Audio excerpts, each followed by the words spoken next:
Buenas tardes a todos. Antes que nada, bueno, agradezco a LAI el hecho de haberme invitado. Realmente desconocía este evento, pero bueno, cuando me convocaron, digamos, ni dudé en poder estar acá. Realmente para mí es muy gratificante participar de este tipo de iniciativas por parte de estudiantes.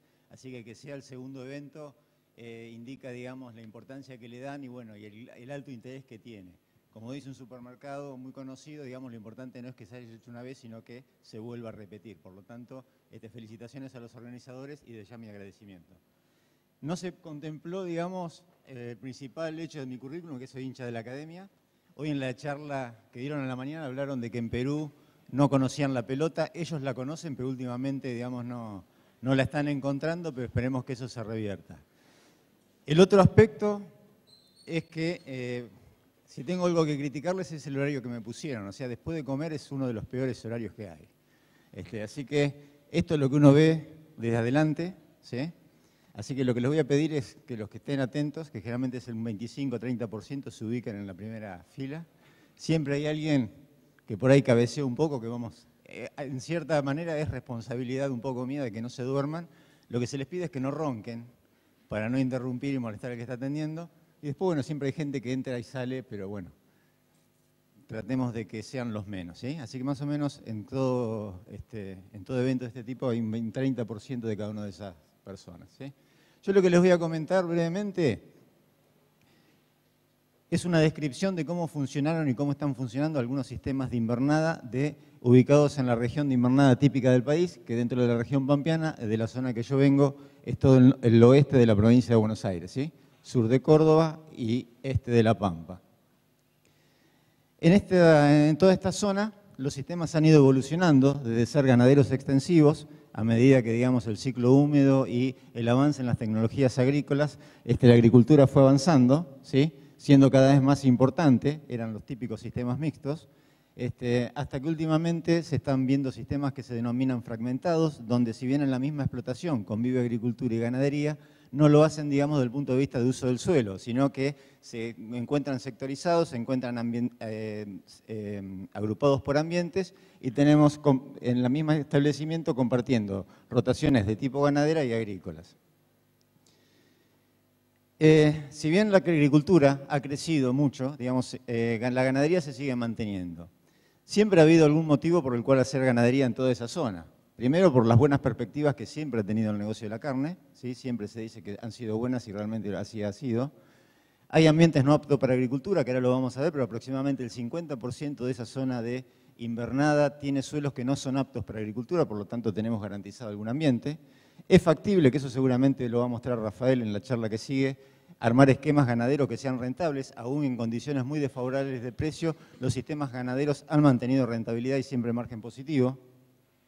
Es alternativa de colocación de capital, permite diversificar actividades y activos, tiene menor riesgo productivo.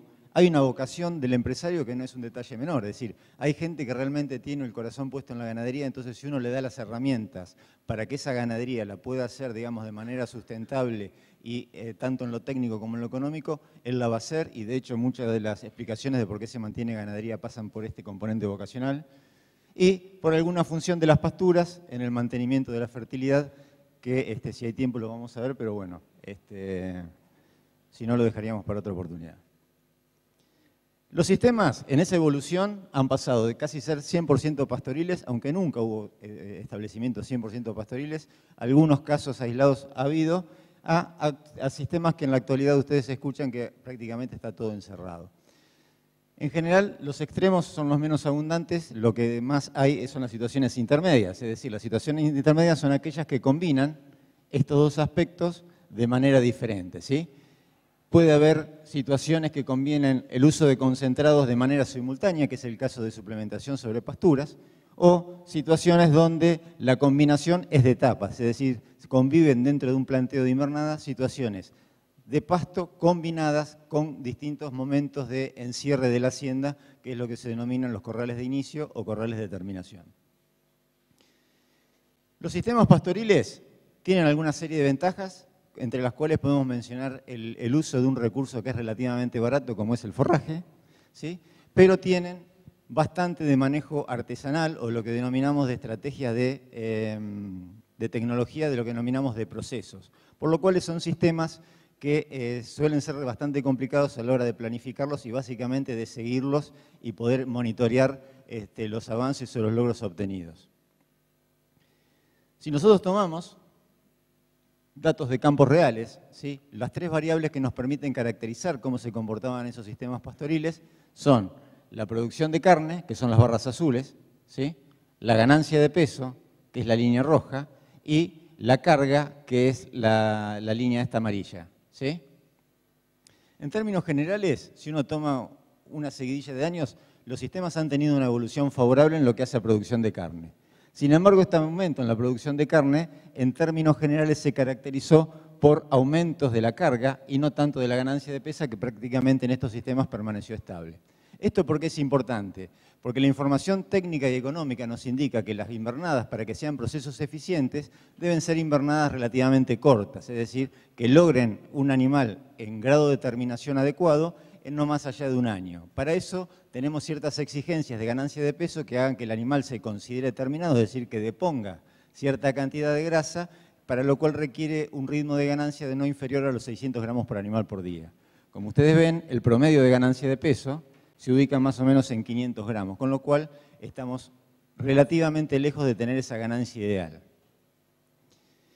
Si bien los sistemas se han ido intensificando, como ustedes acá ven, digamos, para la evolución de la carga, de aumento de carga, vemos cómo la contribución de pasturas, henos, ¿sí?, algo de grano y últimamente de silaje, muchas veces ese aumento en la intensificación ha sido para acompañar la carga y no tanto la ganancia de peso. Es decir, por más que los sistemas se han intensificado, cuando uno analiza la ganancia de peso no es bastante diferente, digamos, de cuando se intensificaba menos. En este sistema es importante la curva de Mott. Seguramente ustedes la han visto si cursaron nutrición o sistemas de producción, donde para cualquier sistema en una situación dada, en un ambiente determinado, ¿sí?, la carga, esto está hecho para la zona oeste de la provincia de Buenos Aires, la carga,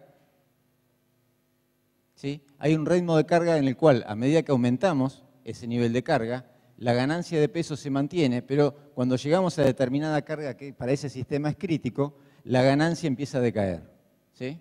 Pero la producción de carne puede seguir aumentando, ¿sí?, porque la caída en la ganancia es menos que proporcional que el aumento de carga. Ahora, para poder lograr una invernada corta, ¿sí?, nosotros tenemos que tener cierta exigencia de ganancia de peso, porque si nos caemos, por más que aumente la producción de carne, ese sistema, digamos, no va a lograr la terminación adecuada y se va a hacer mucho más dependiente de la suplementación. Para nuestros sistemas, en ambientes de buena aptitud, con suelo de clase 1, 2 o 3, donde la invernada se desarrollaba sobre pasturas base alfalfa, el nivel de carga óptimo andaba más o menos entre el número que ustedes vieron ahí, que era entre 2,5 y 3. La única recomendación que me dieron era que no toque el botón de arriba, que fue lo que acabo de hacer. Pero bueno, ya lo vamos a acomodar. ¿Se acomoda o no se acomoda? Puede fallar, dijo Tuzán. Todo lo que puede fallar, va a fallar.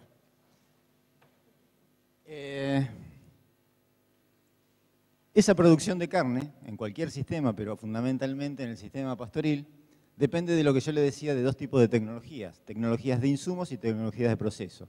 Todo lo que nos lleva a aumentar la carga, que es básicamente insumos, es fertilizante, es semilla, son terneros, que es lo que da la carga, es más fácil de manejar, digamos, es relativamente más sencillo y se parece más a una receta. Ahora, todo lo referido a manejo del pastoreo, conservación de excedentes, cómo utilizamos esa pastura sola o en combinación con el suplemento, cómo definimos la suplementación, son tecnologías de proceso y eso es lo que es un poco más difícil de adoptar y de poder manejar básicamente en el día a día y no tanto en la planificación a mediano y largo plazo.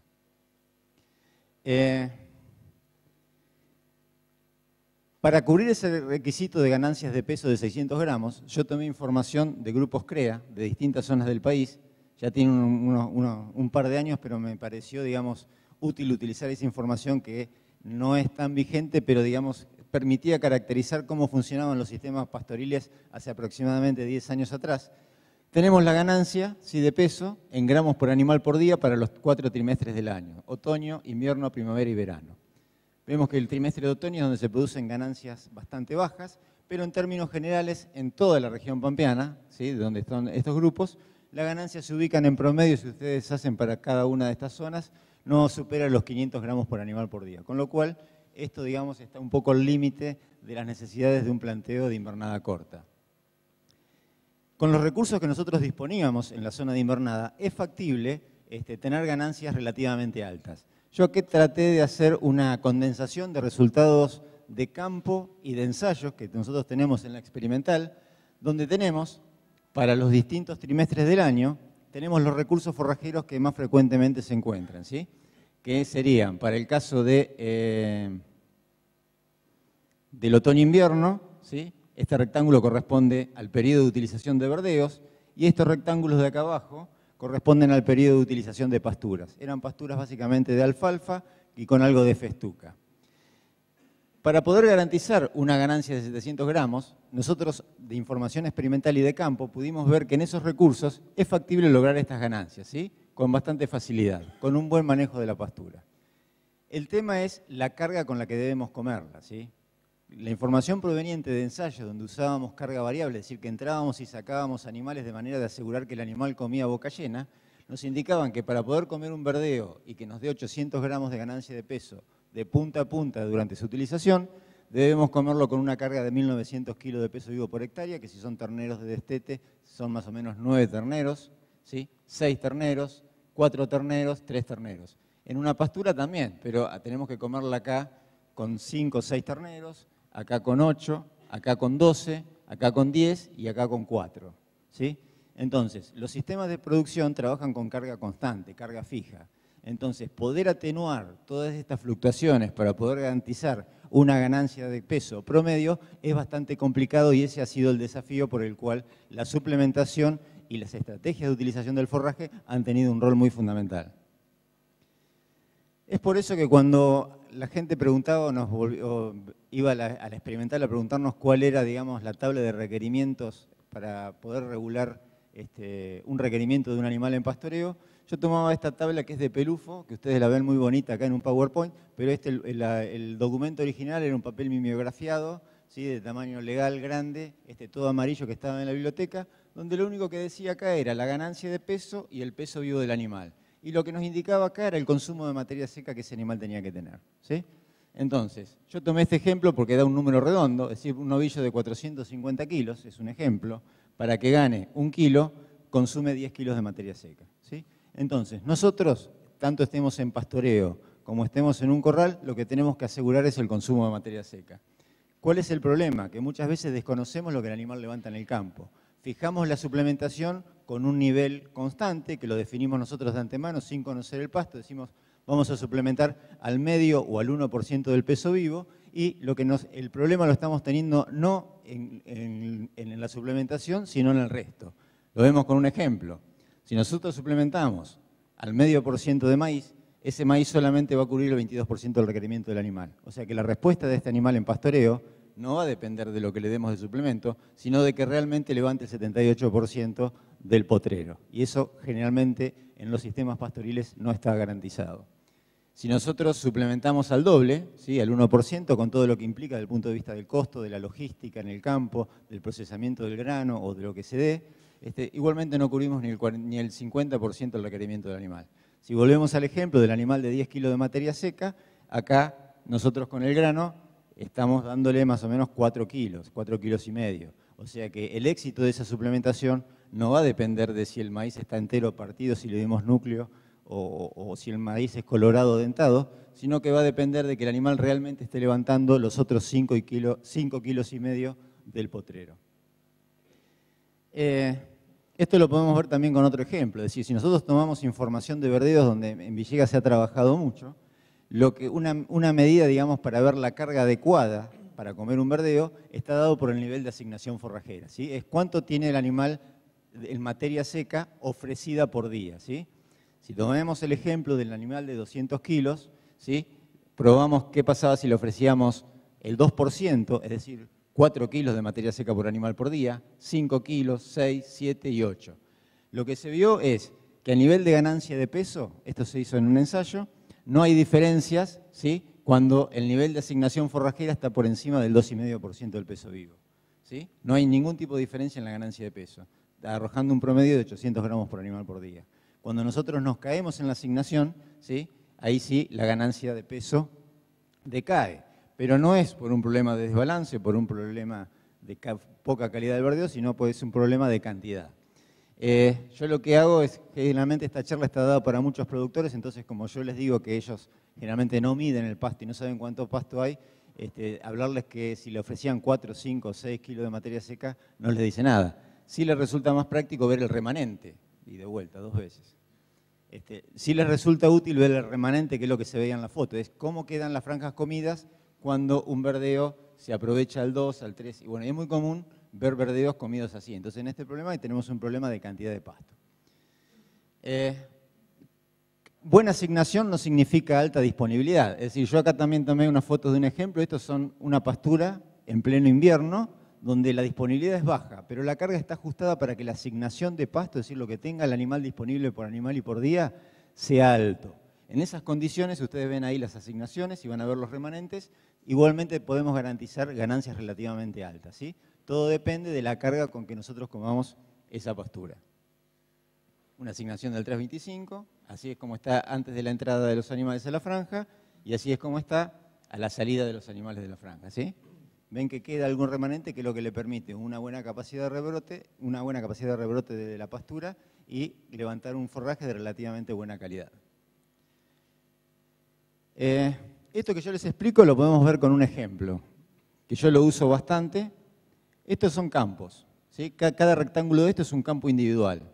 Son datos de un CREA de la zona de la depresión del Salado, de la zona azul, ¿sí?, donde todos suplementaban. Yo lo único que les pedí es información de ganancia de peso de tropas de terneros de un otoño del año, creo que fue 2000, 2001, no me acuerdo bien la fecha. Todos suplementaban, ¿sí? Todos suplementaban con distintas cosas. Algunos suplementaban con grano de maíz húmedo, con rollo, con algo con silo. Y yo lo que hice fue agrupar esos campos en orden creciente de suplementación, de manera que en este extremo tenemos los que menos suplementaban y en este extremo los que más suplementaban. Si vieron nutrición, esto está expresado en megacalorías de energía metabolizable por kilo de materia seca. Para llevarlo a una unidad de maíz, digamos, acá en este extremo tenemos más o menos el equivalente a 1 kilo de maíz y en este otro extremo un equivalente a 3 kilos de maíz. ¿Qué hubieran esperado ustedes con la ganancia de peso? ¿Algunos se animan o no? ¿Chan, chan? ¿Nada? ¿Están como Racing? No, tan mal no. Bueno, yo hubiera esperado que hubiera aumentado en alguna tendencia lineal de manera que sea más baja cuando los que menos suplementaban o los que más suplementaban. Cuando uno analiza la ganancia real, son las barras que ustedes tienen ahí. Es decir, la ganancia de peso no dependió para nada de la suplementación. ¿Por qué? Porque la respuesta es lo que yo les decía. Esta respuesta no está dada porque lo que el animal levanta del comedero, sino por el manejo que en cada una de estas situaciones se hace de la dieta base, que en este caso es el forraje. Acá tenemos el mismo ejemplo, ya son ensayos con gran cantidad de animales, son 300 animales más o menos por campaña, donde se ve que un uso de un verdeo, en este caso era un verdeo de triticale, sin suplementación, en una gran cantidad de años no hubieron limitantes para obtener 800 gramos de ganancia de peso en el primer pastoreo, y las suplementaciones con distintos granos, maíz, sorgo, trigo, a distintos niveles, al medio del 1%, no produce impacto sobre la ganancia de peso, sí sobre la carga. Lo cual es importante, es decir, acá tenemos un trabajo de recopilación de gran cantidad de información que hizo Juan Elizalde, donde vemos cómo, a medida que aumentamos la suplementación, ¿sí?, la ganancia tiende a aumentar. Pero si nosotros esta ganancia no aumentamos la carga, la eficiencia de conversión, que da una medida, digamos, de los kilos de grano o de ración necesarios para aumentar en 1 kilo la producción de carne, que da una medida de la eficiencia económica, es muy mala. Entonces, cuando suplementamos, se produce un efecto de sustitución porque el animal deja de consumir algo de forraje, entonces tenemos que estar preparados para poder aumentar la carga y de esa manera poder aprovechar al máximo esa combinación de suplemento más pasto. Entonces, cuando nosotros aumentamos la carga, la eficiencia de conversión se aproxima más a valores lógicos que están entre 6, 7 u 8 a 1. 10 minutos, el número 10, me ponen acá y me pone nervioso. En estas suplementaciones, lo que uno busca con una suplementación es salir de las recetas fijas y que el suplemento realmente actúe como suplemento, es decir, que acompañe la evolución de la producción de pasto. Acá tenemos datos de ganancia de peso, carga y producción de carne de lo que ocurriría si uno consume este verdeo de acuerdo a la oferta que tiene. Si uno debería ir variando la carga y debería comerlo de esta manera, arrojando una producción de carne de un poco menos de 700 kilos. Una suplementación ajustada a la disponibilidad es esta, donde el silo, como que se eligió en este momento como reserva, se va agregando en cantidades variables de manera que el silo va acompañando la cantidad, digamos, de pasto que ese verdeo no le ofrece al animal. De manera que acá la suplementación es del 0%, acá seguramente si come el animal 10 kilos son 8 de verdeo y 2 de silo, y acá termina casi comiendo 8 de silo y 2 de verdeo. Esto se los paso, pero son sistemas donde acá tenemos un sistema absolutamente pastoril, ¿sí? Y acá un sistema donde la combinación de pastura más verdeos se va acompañando de suplementación. Lo que se ve es que en el periodo de invernada, ¿sí? De más o menos 12 meses, se pasa de 13 meses con la situación todo a pasto para llegar a un peso, digamos, de terminación, son 2 o 3 meses antes, digamos, se logra la terminación al mismo peso cuando ese verdeo o esa pastura se suplementa. Como yo les decía, esta era la situación que ocurría en ambientes bastante buenos, digamos, con la intensificación y el avance de la agricultura, la hacienda, digamos, pasó a ambientes con alguna limitante mayor, con otro tipo de recursos, ¿sí? De pasturas de base alfalfa y festuca, se pasó a ambientes con limitantes donde festuca y agropiro son las gramíneas, digamos, que predominan en esas mezclas. Esto provocó un cambio en el paisaje, es decir, estos novillos en pasturas así de invernada pasaron a este otro tipo de ambientes, ¿sí? Con pasturas más de festuca, ¿sí? Y últimamente lo vemos en ese mismo ambiente, en los mismos novillos, en ese ambiente con graves problemas de salinidad y alcalinidad. Ahora, de esta curva de pastura de alfalfa, lo que vimos con las fotos, pasamos a esta otra curva de producción de pasturas base festuca, ¿sí? Cambia el volumen de pasto producido, ¿sí? Y básicamente los momentos de utilización de esa pastura. Si ustedes, para que se den una idea, una pastura de alfalfa es muy fácil conseguir 9.000 kilos de materia seca, ¿sí? Con lo cual, para una carga de 3 novillos y medio, más o menos, que es la carga que yo les decía que es donde se logra la estabilidad en la curva de Mott, un planteo de invernada que se desarrolla en ese tipo de sistema requiere de 500 kilos de grano adicional por animal y por año, ¿sí? En un ambiente de festuca, ¿sí? Es muy difícil alcanzar 6.000 kilos de materia seca, 6.000 kilos. Ya no podemos pretender tener cargas de 3 novillos y medio, nos tenemos que contentar con cargas de entre 2,5 a 2,7, lo cual es buena, pero para esa carga menor, ¿sí? Debido a la baja producción de la pastura, prácticamente necesitamos duplicar la cantidad de suplementaciones. Entonces, en esta intensificación de los sistemas, que es en lo que nos encontramos en la actualidad, es muy importante, digamos, el uso de grano o de reservas para poder balancear la carga y poder tener planteos de invernada que sean exitosos. Entonces volvemos. ¿Qué podemos hacer? Estamos en sistemas 100% de pasto y tenemos la opción de encerrarlo durante algún momento. De todas las alternativas posibles de invernada, ¿sí? Para pasar de un ternero de 150 o 200 kilos a 350 o 400 kilos, que es el peso de venta, entre la pastura y la alfalfa nosotros tomamos una opción, hay varias, que Rafael seguramente las va a comentar con más detalle, pero nosotros en Villegas vimos como una muy buena opción la combinación de la utilización de corrales de inicio, es decir, inicio de la invernada en corrales, ¿sí? Y salida, después de ese corral de más o menos 90 días, a pasturas base alfalfa con suplementación. Esto tiene una serie de ventajas, pero la principal es la eficiencia de conversión, es decir, estamos encerrando un ternero cuando tiene muy alta eficiencia de conversión, de aproximadamente entre 4 y 4,5, que es lo que ustedes tienen acá, ¿sí? Un ternero de entre 150 a 170 kilos, tiene una eficiencia de conversión de entre 4 y 5 kilos de grano por kilo de ganancia de peso, lo cual lo hace altamente eficiente para utilizar el grano. Podemos aprovechar el crecimiento explosivo de las pasturas durante la primavera-verano y si esto lo manejamos bien, nos permite ahorrar el corral de terminación. De esto de información de campos de productores, ¿sí? De relevamiento de más o menos 4.000 novillos de 14 empresas, donde se veía, acá tenemos ganancia en el corral y ganancia posterior a pasto, donde hay un rango de ganancia óptima para ese corral de inicio, ganancia por encima de la cual, ¿sí? Se logra la máxima ganancia a pasto, pero si nosotros superamos esta ganancia en el corral, la ganancia a pasto comienza a decaer, ¿sí? Cuando nosotros tomamos la ganancia global, es decir, la ganancia del del corral más la ganancia del pasto, ocurre lo mismo. En 800 gramos es la ganancia ideal. Si nosotros superamos esta ganancia de 800 gramos, la ganancia de todo el sistema decae. Entonces lo que se requiere es un manejo controlado en ese corral de inicio. Lo que hicimos fue ver qué factores podían estar jugando. Es decir, si nosotros tenemos que entrar a un corral de inicio y tenemos que salir con animales que no estén muy engrasados, es decir, que no estén muy gordos, las únicas 3 variables que podemos modificar son la duración del corral, el peso de ingreso de ese animal al corral y la ganancia de peso que nosotros le damos en el corral, ¿sí? De esa manera podemos controlar el engrasamiento con que ese animal sale. Entonces lo que se hizo fue probar 2 pesos de inicio, animales livianos y pesados, y 3 ritmos de ganancia de peso. Una ganancia alta, una ganancia intermedia y una ganancia moderada.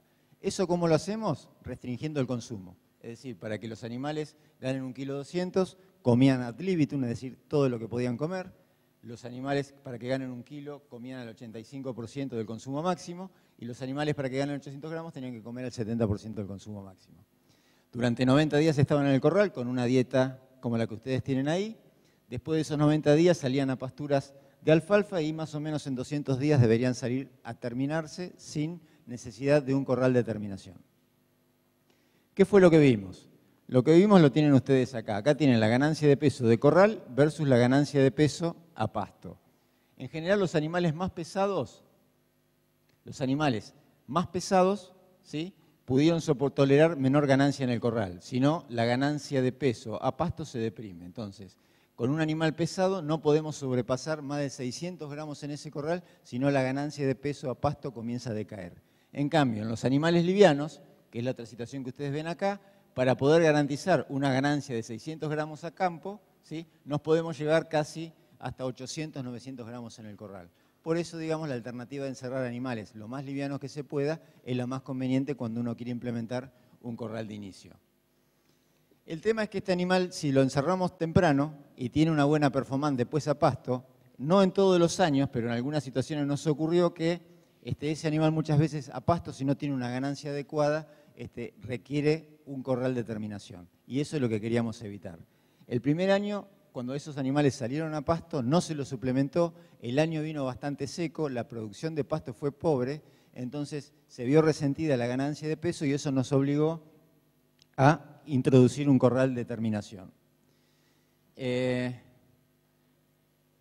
Si comparamos las dos situaciones, los animales livianos, es decir, que se encerraron livianos versus los animales que se encerraron pesados, en términos generales del total de carne producido, el 47% lo obtuvieron en la pastura, el 35% en el corral de recría y un 18% en el corral de terminación, que era lo que no queríamos, pero lo tuvimos que hacer. Los animales que se encerraron pesados produjeron del total de kilos producidos el 54% en pasturas, casi un 40% en el corral de recría y un 7% en el corral de terminación. Si vemos los números, ¿sí?, los números físicos, ¿sí?, el encierre de novillos livianos, cuando uno analiza todo el proceso, igualmente fue altamente significativo. Tuvieron mayor ganancia de peso, ¿sí?, tuvieron una duración un poco mayor que cuando se encerraron animales pesados, pero no fue significativa. Tuvieron mayor producción individual, pudieron soportar mayor carga durante la etapa de pasturas y la producción total por kilos por hectárea ganadera fue superior de 875 kilos versus 660 en los animales más pesados. A su vez, esos animales livianos yo les dije que los manejábamos con 3 pesos distintos, entonces, con 3 ritmos de ganancia distintos. Los animales livianos, pero que tuvieron ganancias de peso intermedias o lentas, es decir, ganancias de 1 kilo o 0,800 gramos por animal por día, es decir, aquellos que estuvieron restringidos en la alimentación, presentaron también los mejores números en lo que hace a valores físicos, ¿sí?, y después lo vamos a ver también en los números económicos. Es por eso que, digamos, en síntesis podemos ver que el ingreso de novillos livianos, de terneros livianos, es decir, menos engrasados, con alimentación restringida durante la etapa de recría, es la que produce los mejores resultados físicos y económicos. Ahora, acá lo que surge cuando uno quiere implementar esto a nivel de campo son 2 grandes interrogantes, y ya vamos terminando. El primero es cómo poder garantizar a campo ese 85% de restricción. Es decir, uno en un ensayo es fácil manejarlo porque uno siempre tiene un lote testigo que le da el 100%, entonces el 85% lo fija con respecto a ese lote. Ahora, ¿cómo uno lo puede hacer a campo? Y el otro tema es cómo poder asegurarnos la performance a campo, es decir, para evitarnos realmente ese corral de terminación. Para esto lo que hicimos fue dos alternativas, es decir, lo que nosotros buscamos es que durante el corral de inicio esos animales coman al 85% durante 90 días. Entonces hicimos un ensayo para ver cómo poder generar ese nivel del 85%. Se nos ocurrió que eso perfectamente se podía hacer con dos grupos de animales, ¿sí? Uno que comieran durante la mitad del tiempo al 100% y después comieran al 70%, y para generar los controles de este primer grupo debería haber otro grupo donde mientras este coma al 100, ellos coman al 70%, de manera que este grupo actúa como control de este, y después se rotan. Este que vino comiendo al 70 come al 100, entonces el control de este lo produce este otro grupo, ¿sí? De manera que generamos el 85% de consumo, ¿sí? Que eso se puede hacer en condiciones prácticas de campo. Fue así que lo hicimos y realmente no hubo diferencia, es decir, tuvimos animales que consumieron al 85% de punta a punta y animales que estuvieron en nivel alto y después pasaron a bajo y animales que estuvieron en nivel bajo y después pasaron a alto. Como vemos, los resultados de ganancia de peso final, de eficiencia de conversión y de producción no fue diferente, ni entre ellos, ni con respecto al 85%, por lo tanto esto es factible. Para poder acomodar la situación de pasto, cuando ese animal sale al pasto, lo que hicimos fue evaluar la suplementación, es decir, con suplementación y sin suplementación a pasto. Lo que se vio es que cuando se suplementa a pasto, prácticamente, digamos, mejoran todos los índices, la ganancia de peso, el peso final, la duración, y eso se traduce en producciones de carne que son altamente significativas. Vemos los datos, la composición de esa producción de carne, vemos los números calculados ahora agosto del 2003, donde estas alternativas, desde el punto de vista del margen bruto, que es una de las unidades económicas para medirlo, expresada en dólares por hectárea, tienen números altamente significativos. Vemos cómo estos sistemas, a pesar de que son altamente dependientes de la suplementación, la producción de pasto sigue teniendo un importante porque la mayor cantidad de kilos se siguen produciendo a pasto, con lo cual garantizar la producción de pasto es adecuada. Y